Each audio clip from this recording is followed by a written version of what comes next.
Bitta hakerga 1 sekund yetadi siz telefoningizni buzib, yalang'och rasmlaringizni internetga tarqatib yuborish uchun. Yoki-da uyda o'tirgan oddiy bolaga 1,5 minut. Ko'pchilik veb-saytlarda parol tanlayotganingizda kamida 8 xonali qiling deydigan o'zini so'rovi bor.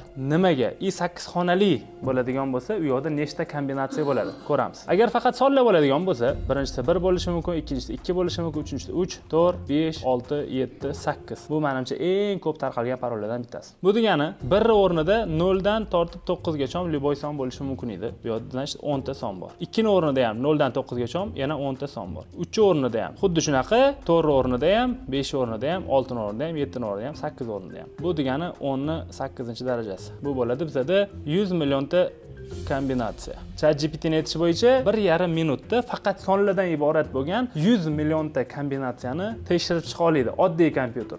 Kuchli kompyuter bo'lsa, bu ishni qilish uchun 1 sekund vaqt sarflaydi. Sizlar aytishingiz mumkin, qanaqasiga u ushmasa tezda noto'g'ri deb qoladi-yu, boshqa-ku podkast ko'rsanglar, bilib olasizlar hakkerning gapini. Men Instagramga 5 marta parol noto'g'ri kiritsam, meni yarim soatga bloklaydi.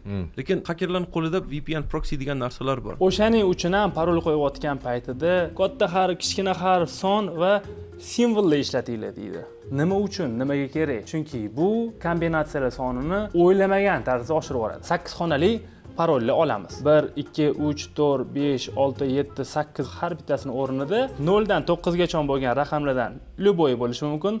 Demak, 10 ta raqam kombinatsiyasi bor. Keyin lotin tiliga asoslangan ingliz alifbosini oladigan bo'lsak, 26 ta harf bor. Lekin bular 26 ga yurmaydi. Kattasi bitta, kichkinasi bitta. Demak, 26 dan 2 ta bo'lar ekan. Keyin simvollar 32 ta. Общий bo'ladi 94. O'sha 94 dan bu yoqda 1, 2, 3, 4, 5, 6, 7, 8. Bu degani 94 8-darajasi bo'ladi. Bu degani primerni 601 kvadrillion kombinatsiya bo'lar ekan. Endi xuddi o'sha ishni hakkerlarga topshirsak, qancha vaqt oladi bu kombinatsiyani terib chiqishga? Agar oddiy kompyuter yoqib qo'yib, mana shu kombinatsiyalarni ter deydigan bo'lsangiz, 193 yil ishlab tinmasdan mana shu kombinatsiyani topish mumkin. Kuchli kompyuter bo'ladigan bo'lsa, bunga 70 kun vaqt sarflaydi. Juda ham kuchli kompyuter bo'ladigan bo'lsa, bu o'sha Pentagonda tursa kerak-da bunaqa kompyuterlar. Bular 17 soatda shu 601 kvadrillion kombinatsiyani terib chiqishi mumkin. Shuning uchun videoni ko'rib bo'lgandan keyin srazu